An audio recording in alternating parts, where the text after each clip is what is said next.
गणपतीपुळेतील समुद्राला भरती, मंदिरापर्यंत उंचच उंच लाटा, पर्यटकांना अलर्ट. महत्त्वाच्या सूचना. महाराष्ट्रासह देशभरातील पर्यटकांचं आवडतं पर्यटन स्थळ म्हणजे कोकण आणि याच कोकणातील अनेक समुद्रकिनाऱ्यांपैकी एक पर्यटकांच्या आवडीचं ठिकाण म्हणजे गणपतीपुळे.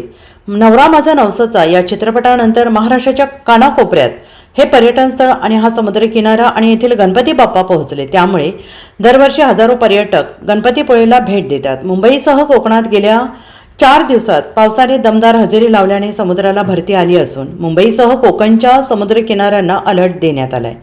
रत्नागिरीतील समुद्राला सध्या उधाण आलेलं आहे. समुद्राच्या उधाणाचं पाणी प्रसिद्ध अशा गणपतीपुळे मंदिराच्या भिंतीपर्यंत लागलेलं असून पर्यटक पाण्यात भिजण्याचा आनंद घेत आहेत. समुद्रात जाणाऱ्या, समुद्रकिनारी पाण्यात भिजण्याचा आनंद घेणाऱ्या पर्यटकांना सावधानतेचा इशारा देण्यात आलाय. समुद्राला भरती आल्याने समुद्रात न जाण्याच्या सूचना पर्यटकांना दिल्या आहेत. मंदिर परिसरात समुद्राच्या खवळलेल्या उंच उंच लाटा देखील यावेळी उसळलेल्या आहेत. रत्नागिरी जिल्ह्याला आज रेड अलर्ट जारी करण्यात आलेला आहे.